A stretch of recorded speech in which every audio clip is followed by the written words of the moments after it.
Hi everyone, this is May. Welcome guys, welcome to my channel. So, our lunch for today is fried rice with egg.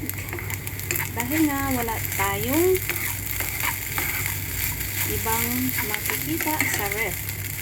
So, may leftover rice from yesterday guys. So, ito yung ginawa ko.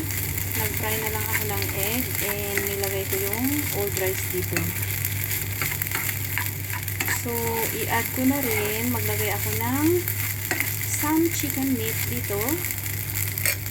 Yes, chicken meat.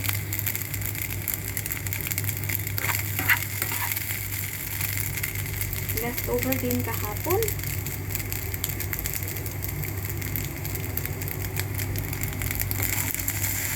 Ayan.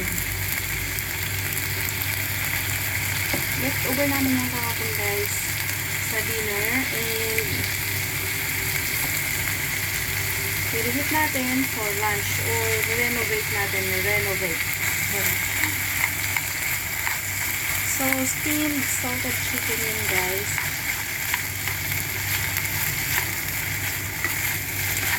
So ganyan lang kasimple ang ating lunch bilang isang OFW dito sa Hong Kong.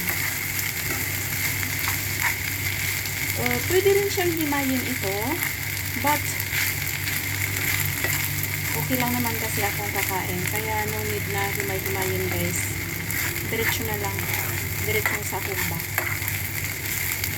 Okay, that's almost done. And mayroon tayong cuttlefish. Yes, cuttlefish.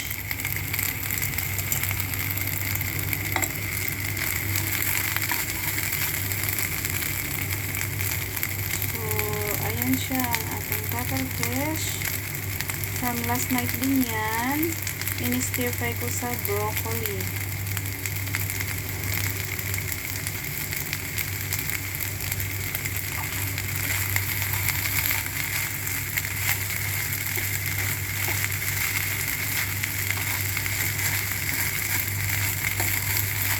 So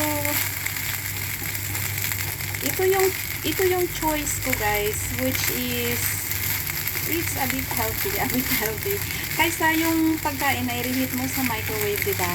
Like yung rice, i-reheat mo lang separate sa microwave, then yung chicken, then yung broccoli with cuttlefish. So instead na sa microwave, gawin mo na lang fried rice, ihalo baga lahat.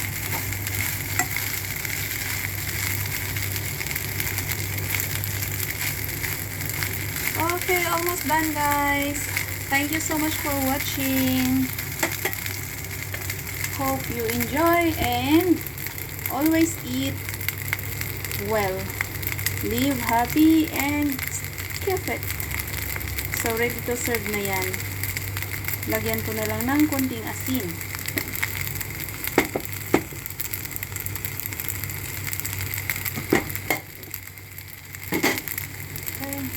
So there, ang ating lunch guys. Ready na siya. So mayroon tayong cuttlefish, broccoli, mayroon na tayong egg and chicken. Kompleto ang ating guys. May rice na, may ulam ka pa, may vegetable ka na. So that's our lunch for today. Thank you so much for watching. If you are new, please consider subscribing and hit that notification bell so you'll be notified whenever I uploaded a new video. Thank you again for watching and see you soon.